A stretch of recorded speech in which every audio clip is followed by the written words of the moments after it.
আল্লাযীনা আমানু ওয়া লাম ইয়ালবিসু ঈমানাহুম বিযুলমিন উলাইকা লাহুমুল আমন।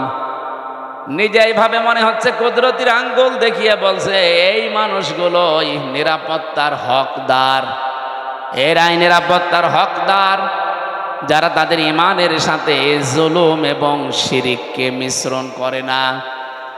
ও বাংলার মানুষেরা একটু খেয়াল করে দেখেন তো, আপনি কি আল্লাহর পক্ষ থেকে এখনো নিরাপত্তা পেয়েছেন? আপনার ঈমান কি শিরিক মুক্ত? না। এখন যদি বলেন শিরিক কি, আপনি এই কথা আগে ক্লিয়ার করেন। কোরআন শরীফ থেকে আমি শিরিকের যে শ্রেণী বিন্যাস পেয়েছি, শিরিক বিল জাত, শিরিক বিল সিফাত, শিরিক বিল ইখতিয়ারা, শিরিক বিল হুকুক, 120 প্রকার এভাবে সিরিয়াল করা আছে তাফসিরে। এক কথায় জবাব দিচ্ছি, সব বাদ দিয়ে দিলাম। আল্লাহ যেটা পারে ওইটা অন্য কেউ পারে, এই বিশ্বাস করার নাম শিরিক। কথা বোঝা গেছে না? আল্লাহ যেটা পারে ওইটা অন্য কেউ, বলেন। এই বাংলাদেশে বহু মানুষের মুসলমান নামের আগে মোহাম্মদ লেখে, নামের শেষে হুসাইন লেখে, কিন্তু মাঝখানের শব্দটা যাই হোক না কেন, ঈমান থাকার জন্য যেটা দরকার ওইটা তার ভেতরে পাওয়া যায় না। আল্লাহ নিজে জানিয়ে দিলেন যে আমি যেটা পারি ওটা অন্য কেউ পারে না। কেউ যদি মনে করে না যে অন্য কেউ পারে, সে আর মুসলমান নেই, সে মুশরিক। এবার বলেন তো, আইন দিতে পারে কে? এটাকে আমি বানিয়ে বলছি। আলা আলাহুল খালকু ওয়াল আমরু, এ পৃথিবী বানিয়েছি আমি, এখানে সিদ্ধান্ত চলবে আমি আল্লাহর। সুতরাং এই জায়গায় যদি কেউ হাত দিয়ে বলে যে না আমরাও পারি, এই যে নারী কমিশন যে 318 পৃষ্ঠার রিপোর্ট দিয়েছে, আমি পুরাটা পড়েছি। এখানে আমি কোরআনে কারিমের প্রায় 13টা আয়াতে ওরা ভুল ধরেছে, আর 26টা হাদিস ওরা অস্বীকার করেছে একেবারে ডাইরেক্ট। যেখানে কোরআনের একটা অক্ষর কেউ যদি অবিশ্বাস করে, সে অলরেডি বেঈমান হয়ে যায়। আর পুরাপুরি 13টা আয়াতই ওরা মানে না। তার ভেতরে যেটা বললাম এটা, আলা লাহুল খালাক ওয়াল আমরু তাবারাকাল্লাহু রাব্বুল আলামিন। বলেন আল্লাহু আকবার। এটা সূরা আরাফের ভেতরে আছে, 8 নাম্বার পারার 16 নাম্বার পৃষ্ঠার 12 নাম্বার লাইনে 54 নাম্বার আয়াতের শেষের দিকে আছে। আল্লাহ পাক বলেন সৃষ্টি আমার, আইনও চলবে আমার। সুতরাং ওরা এখন নিজেরা জানাচ্ছে দেহ আমার, সিদ্ধান্ত আমার। কি করে হয় এটা? দেহ আপনার কে বলেছে আপনাকে? আমার এই যে 33 বছর এখন বয়স, আমি 92 সালে জন্ম নিয়েছি। বলেন তো 91 সালের আগে হামজা নামে আমি কিছু ছিলাম? বলেন কি ছিলাম?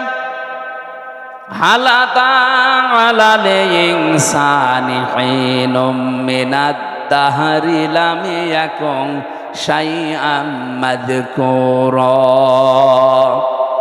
রব্বুল আলামিন বলেন আমার নামেই মনে করেন আল্লাহ আয়াতটা দিয়েছেন হামজা। 33 বছর এখন চলে তোমার, 34 বছর আগে তুমি তো উল্লেখ করার মতো কিছু ছিলে না। আমার নাম ছিল না, ঠিকানা ছিল না, পরিচয়ও ছিল না। কুষ্টিয়া জেলার সদর থানার হালসায় আমার বাড়ি, এটা ছিল। কারণ আমার মা বাবার বিয়েই হয়েছে 34 বছর আগে।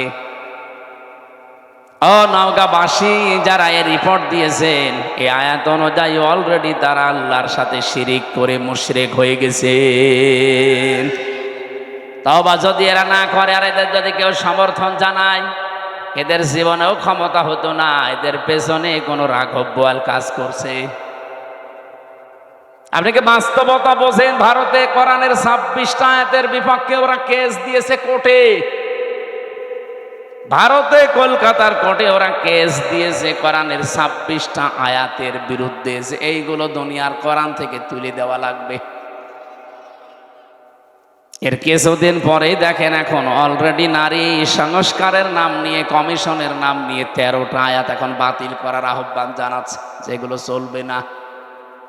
কোরআনের 13টা আয়াত না বাংলাদেশে একজন মুসলমানও যদি বেঁচে থাকে একটা অক্ষরও আমরা তুলতে দেব না। কে এ বিষয়ে আপনারা একমত নেই?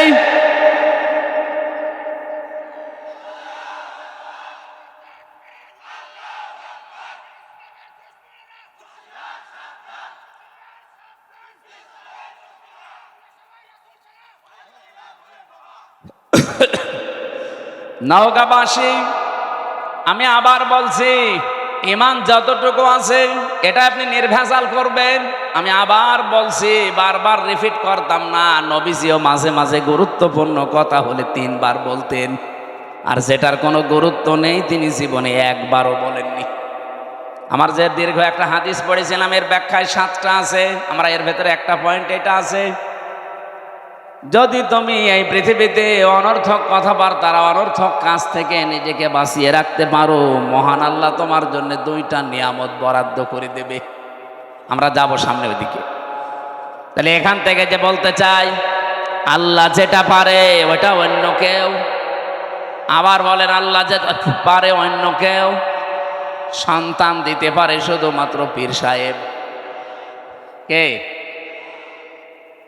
আপনাদের এই নওগাঁ জেলায় এই যে মান্দা, কয়েকদিন আগে এসেছিলাম, যে বাড়িতে বসলাম, ওই বাড়িওয়ালার 2টা ছেলে, আর একটা আছে পেটে 6 মাস, সন করে দেখছে ওইটাও ছেলে হবে। পানি নিয়ে এসে বলছে, হুজুর এমন পানি পড়বেন যেন এবার মেয়ে হয়। মনে হচ্ছে আমি ডাউনলোড করে নিয়ে এসেছি। আর বগুড়া গাবতলী তারেক জিয়া সাহেবের গ্রামে একবার গিয়েছিলাম গত বছর। এক লোক এসে বলছে, হুজুরে আপেল ফুড়ি দিন। আমি সূরা ফাতিহা পড়ে ফু দিলাম, আমার কানের কাছে মুখ নিয়ে বলছে, এমন আপেল পড়বেন যেন এবার ছেলে হয়। কেন? আমার বারবার মেয়ে হয়, তো এই জন্য আপনারা যে আমি আপেল পড়াচ্ছি, আপেল দিলাম ফেলে। আপেল কই? ফেলে দিস। আরে ভাই, আপেল পড়ে যদি ছেলে হইতো আমার 3টা মেয়ে হইতো না?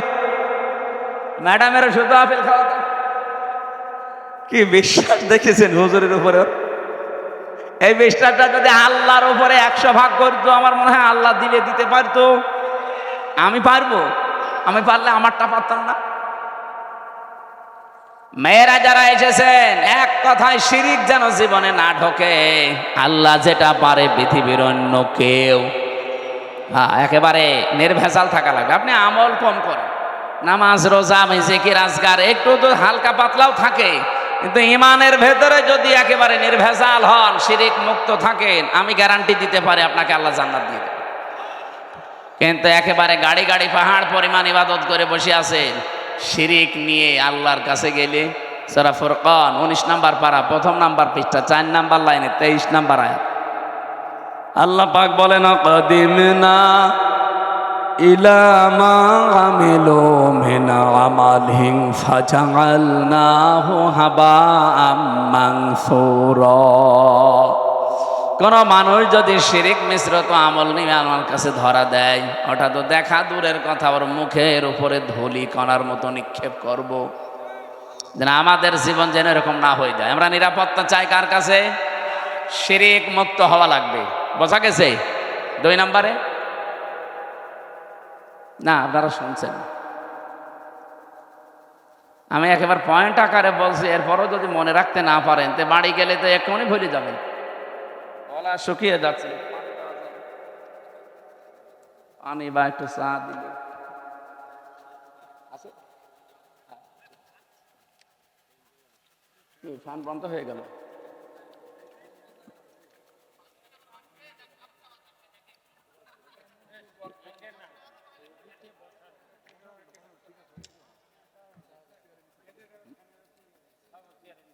এটা দেবে? এটা দিলে তো এটা আবার আরো উঁচু করা লাগবে, এটা ঝামেলা হবে। এটা দিলে আমার পায়ের নিচে দিলে, পায়ের নিচে দিলে আমার একটু পা শূন্য শূন্য লাগছে, আমার চাপ লাগছে আরো বেশি। ঠিক আছে, সুবহানাল্লাহ। এখানে একটু বেশি নড়াচড়া হয়, কি সমস্যা কি? হ্যাঁ, দাঁড়ান, এখানে বসে পড়ে। সুবহানাল্লাহ আলহামদুলিল্লাহ লা ইলাহা ইল্লাল্লাহ লা ইলাহা ইল্লাল্লাহ মুহাম্মাদুর রাসূলুল্লাহ। নওগাঁবাসী, 2 নম্বরে বলেছিলাম, আপনাদের হয়তো অনেকেরই মনে নেই, বিজুলমিন, জুলুমকে যদি আপনি মিশ্রণ না করেন। জুলুম কি? যেই জিনিস যেখানে রাখা দরকার ওইটা ওই জায়গায় না রেখে কেউ যদি অন্য জায়গায় রেখে দেয় সেটা হয় জুলুম। বলেন, এই যে টুপিটা, এটা রাখা দরকার আমার মাথায়, কেউ যদি এটা মাথা থেকে নামিয়ে পায়ের কাছে রাখে এটা টুপির ওপরে জুলুম। কথা বলা লাগবে। আমার পায়ের নিচে একটা স্যান্ডেল আছে, ওর স্থানীয় পায়ের নিচে, ওইটা যদি আমি এখন তুলে মাথায় নিয়ে ঘুরি এটা স্যান্ডেলের উপরে জুলুম। তাহলে যেই জিনিস যেখানে স্থান পায় ওটা ওখানে রাখা দরকার, ওটা অন্য জায়গায় নিয়ে গেলেই তার সাথে জুলুম হয়। আপনার বিবেকে কি বলে বলেন তো? 92% মুসলমান আমরা এখানে বাস করি, এই কোরআন থাকার দরকার ছিল সংসদে। এই কথা বলেন না কেন? এই 54 বছরে আমরা নিয়ে যেতে পেরেছি, এটা কোরআনের ওপরে জুলুম। আপনি যাই মনে করেন, কোরআনের ওপরে এটা জুলুম হচ্ছে, কারণ এটা এসেছে রাষ্ট্রীয় ফরমান হিসাবে। আপনি এই তথ্য পাবেন সূরা রদ 37 নম্বর আয়াতে 13 নম্বর পারা 13 নম্বর পৃষ্ঠা 13 নম্বর লাইনে আছে, ওয়াকাযালিকা আনজালনাহু হুকমান আরাবিয়্যা। অবশ্যই আমি আপনার প্রতি যে কোরআন নাজিল করেছি এটা সাধারণ জিনিস না, এটা হুকুম। এটা কি? এটা আইন হিসাবে নাজিল করলাম, যার বাংলা নাম আমরা বলি সংবিধান। এটা সংবিধান হিসাবে নাজিল হয়েছে। যদিও আজকের তেলাওয়াতকৃত আয়াত ওই লাইনে না, আজকে পারিবারিক জীবন নিয়ে একটা আয়াত পড়েছি। আমরা পারিবারিক জীবনের কিছু সমস্যা আজকে আয়াত দিয়ে তুলে ধরবো এবং সলিউশন দেব এই আয়াত থেকেই ইনশাআল্লাহ।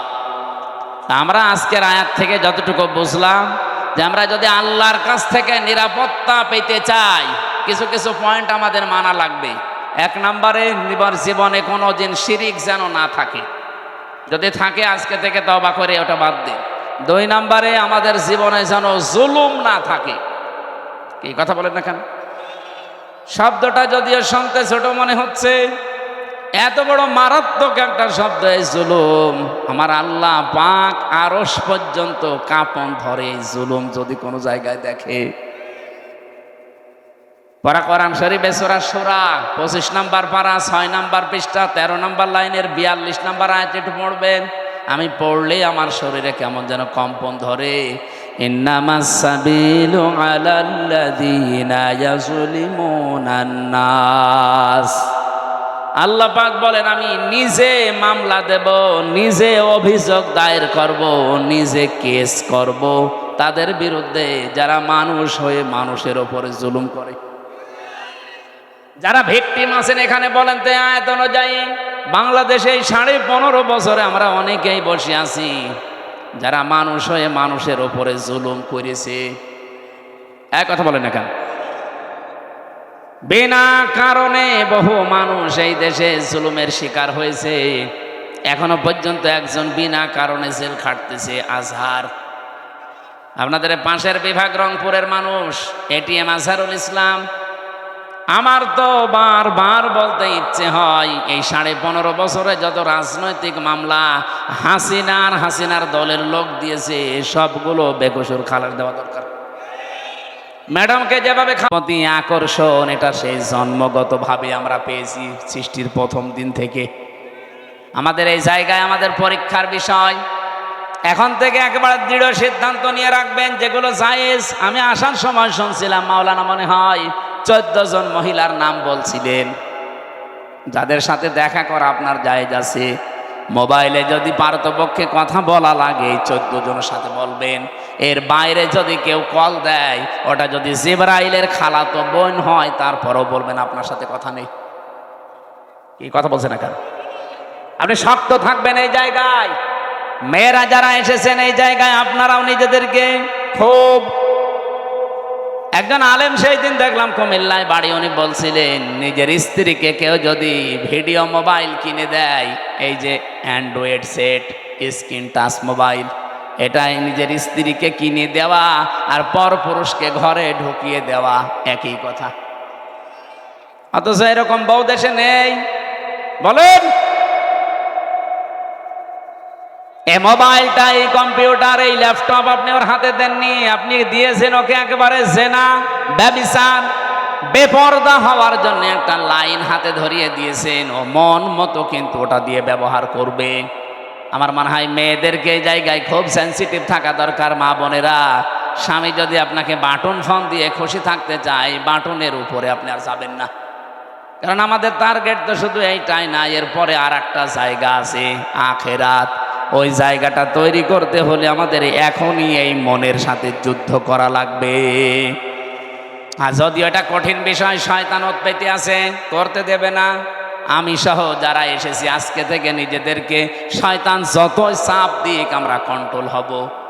এই 14 জন মহিলা বাদ দিয়ে কেউ কল দিলেও জরুরি না হলে আমার দরকার নেই। আমি নিজেরটা বলছি, আমার এই মোবাইলে শুধু বাংলাদেশ না, বিশ্বের কোনো জায়গা থেকে যদি মহিলারা কল দেয়, আমি আগে জিজ্ঞাসা করিনি প্রথমে যে মা আপনার স্বামী আছে অথবা আপনার ছেলে আছে। আজকে এই যে ইন্দোনেশিয়া থেকে, মালয়েশিয়া থেকে 3 জন মহিলা কল দিয়েছিল হোয়াটসঅ্যাপে আর মেসেঞ্জারে। আমি প্রথমেই তাকে মেসেজ লিখে জিজ্ঞাসা করছি, কে আপনি, আপনার স্বামী আছে অথবা সন্তান আছে? যদি স্বামী সন্তান থাকে, কোনো যদি কিছু চাওয়ার লাগে, আপনার কোনো মাসলা মাসাইল লাগে, তাদেরকে দিয়ে জিজ্ঞাসা করান। আপনার সাথে আমি কথা বলতে পারবো না, কারণ আমার মোবাইল ট্যাগ হয়। আপনার সাথে আমি কি কথা বলতে যে কি কথা বলবো ওইটা রেকর্ড করে আপনি ছেড়ে দেবেন, তখন মানুষ বলবে হামজা গেল গেল। হ্যাঁ, কথা বলছেন এখন। আমার সাথে তো চোখের মতো লেগে আছে সব। আর খুব জরুরি যদি নাছড় বান্দা হয়, মেসেজ দেয় যে না আমার খুব দরকার, ওই আমার পাশে যে মাওলানা হুসাইন আহমেদ থাকে, ওর কাছে বলি যে তুমি বলো যে আমি হামজা বলছি, যা বলার বল। ও মনে করে যে হুজুরি বলছে, যা বলার বলে। ফতোয়া শুধু আমারে জিজ্ঞাসা করে, মাসলা যদি কোরআন হাদিস কেন্দ্রিক হয় বলি যে এইটা এইটা জান। আজকে সকাল 11টায় এসেছে ভারত, বসিরহাট থেকে 2 জন স্বামী আর স্ত্রী।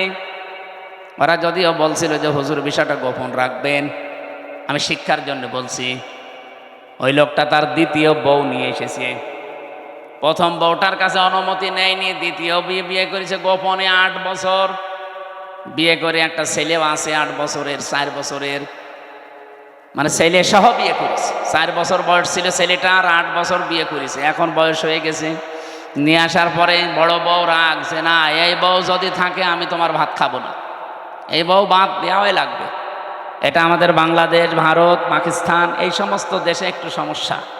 কারণ দ্বিতীয় বিয়েকে মানুষ খারাপ মনে করে, আর মনে করো চরিত্র খারাপ, এই জন্য বিয়ে করেছে। অথচ চরিত্র ঠিক রাখার জন্য যার একটা বিয়ে করেছে, এটা কেউ বলে না। আর এটা একটা যে জায়েজ কাজ, তারপরও আমরা ঘৃণা করি, খারাপ ভাবি। কি এই এলাকায় নেই? যত ভালো বউ নিয়ে বাস করেন, আর একটা বিয়ে করে দেখেন গোপনে, আপনার 14 গোষ্ঠী উদ্ধার করবে। অথচ এটা যে একটা জায়েজ কাজ, আল্লাহর নির্ধারিত বিধান। এই যে নারী কমিশন যে রিপোর্টগুলো দিয়েছে, তার ভেতরে এইটা একটা। তারা বলছে না বিয়ে যে পুরুষেরা একাধিক বিয়ে করে, এটা মহিলাদের প্রতি বৈষম্য। এক মহিলাও 4টে বিয়ে করবে। এক মহিলা 4টা বিয়ে করলে যদি সন্তান হয়, কোন বাপের পরিচয় দেবেন? এই কথা বলছেন এখন। ওরা যে রিপোর্টগুলো দিয়েছে, একটাও মানুষের রিপোর্ট না। আমার মনে হয় সবগুলো মেয়াদ উত্তীর্ণ গাঁজা খেয়ে রিপোর্ট দিয়েছে। কারণ মেয়াদ আলা গাঁজা খেলে মানুষ এ কথা বলে না।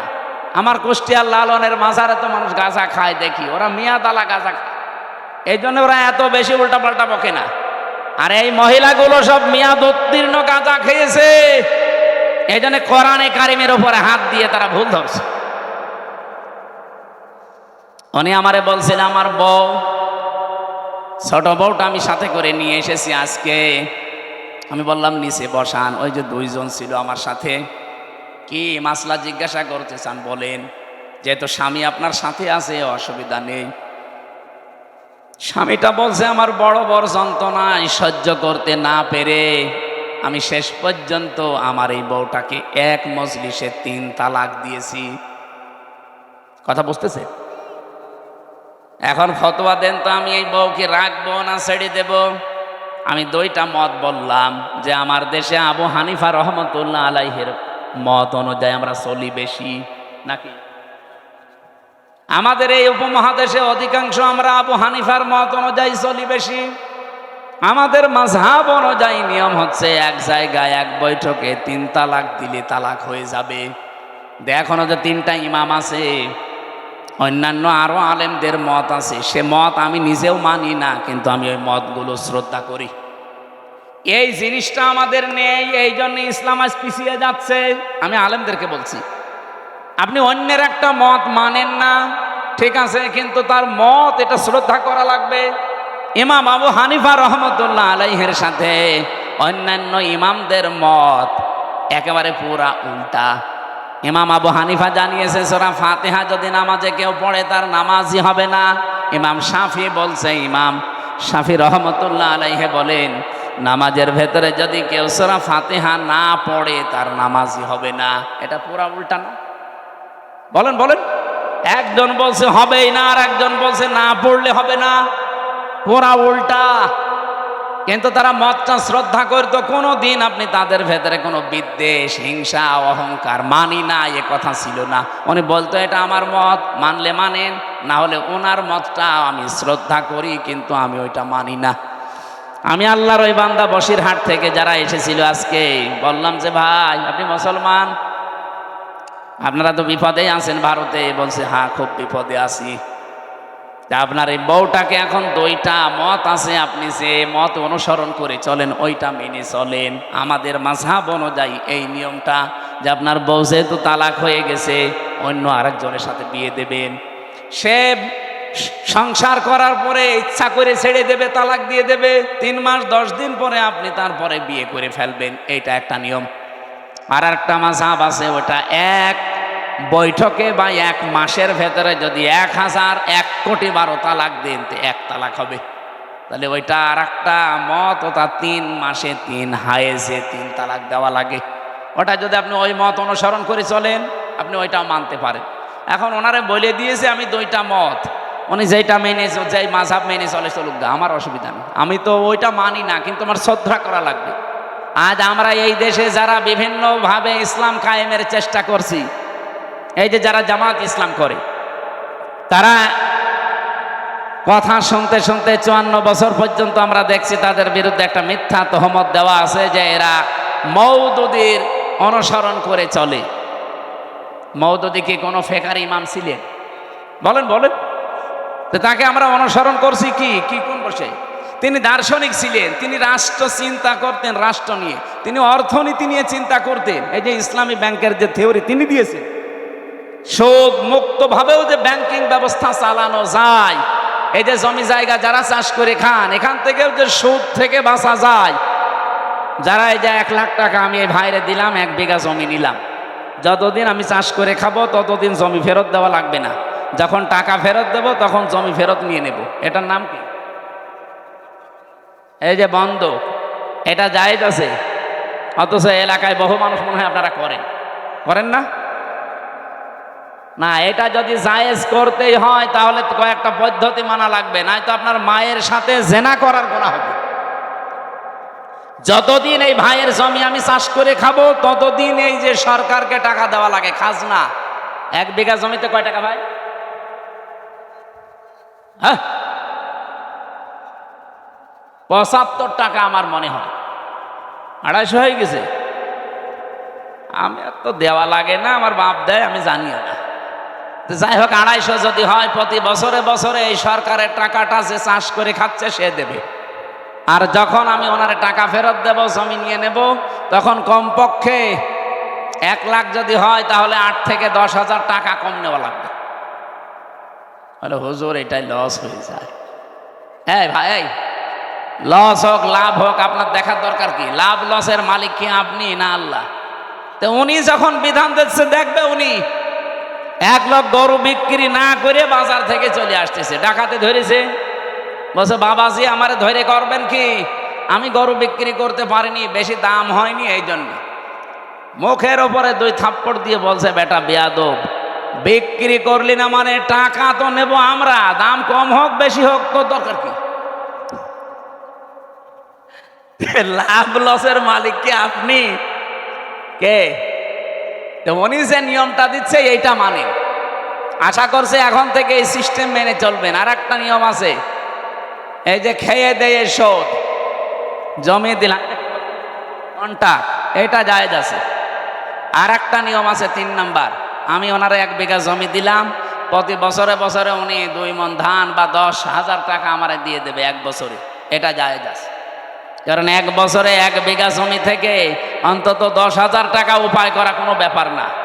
এই এলাকায় তো আরো বেশি হওয়ার কথা, 3-4 বার লস হয়।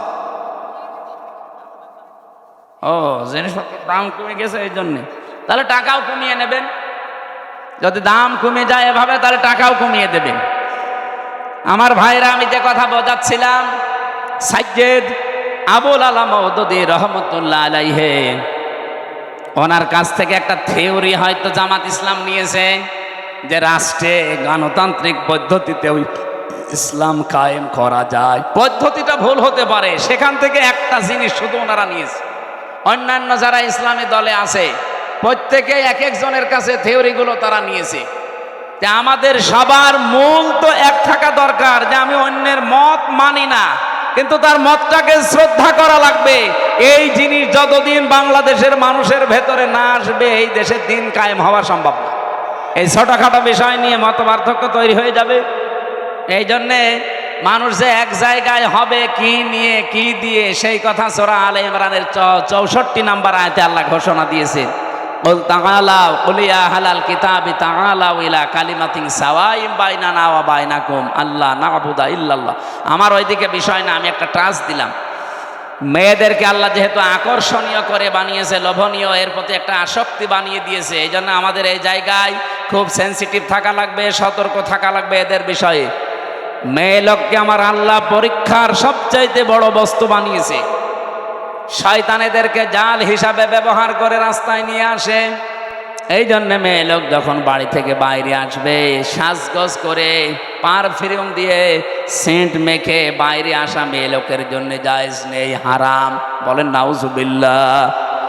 সম্মানিত মা বোনেরা, আপনার সাজগোজ, সেন্ট, পারফিউম এগুলো ব্যবহার করার জন্য আপনার উপযুক্ত জায়গা আপনার স্বামীর বেড।